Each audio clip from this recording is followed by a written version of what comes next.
যার 10 জনের সাথে কথা বলার স্বভাব, সে কি করে বুঝবে একজনকে হারিয়ে ফেলার অভাব?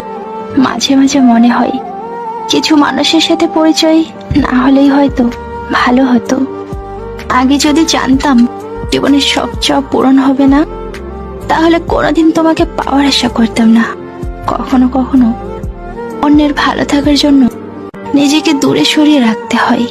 আমার মতো তুমি বহুজনকে পাবে, কিন্তু তাদের মধ্যে তুমি কখনো আমাকে পাবে না।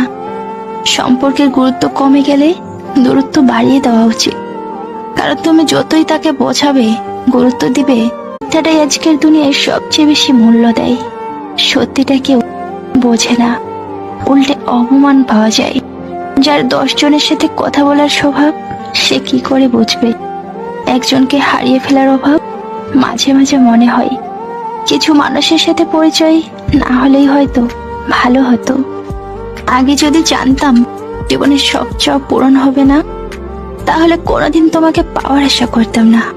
কখনো কখনো অন্যের ভালো থাকার জন্য নিজেকে দূরে সরিয়ে রাখতে হয়। আমার মতো তুমি বহুজনকে পাবে, কিন্তু তাদের মধ্যে তুমি কখনো আমাকে পাবে না। সম্পর্কের গুরুত্ব কমে গেলে দূরত্ব বাড়িয়ে দেওয়া উচিত, কারণ তুমি যতই তাকে বোঝাবে, গুরুত্ব দিবে, ততই সে বিরক্তি বোধ হবে, আর তুমি তার ব্যবহারে কষ্ট পাবে।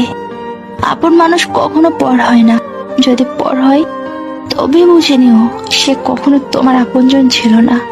সে তার সময় কাটানোর জন্য আপন সেজেছিল। চাইলে কি আর বেঁধে রাখা যায় যদি তার মন পড়ে থাকে অন্য কারোর মায়ায়?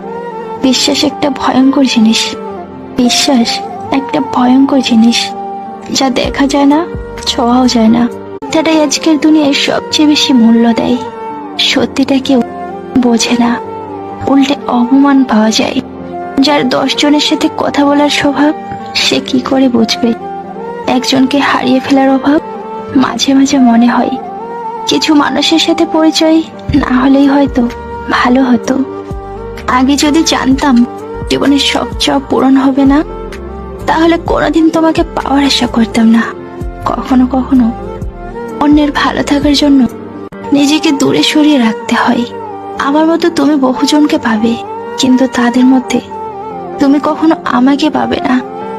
সম্পর্কের গুরুত্ব কমে গেলে দূরত্ব বাড়িয়ে দেওয়া উচিত, কারণ তুমি যতই তাকে বোঝাবে, গুরুত্ব দিবে, ততই সে বিরক্তি বোধ হবে, আর তুমি তার ব্যবহারে কষ্ট পাবে। আপন মানুষ কখনো পর হয় না, যদি পর হয় তবে বুঝে নিও সে কখনো তোমার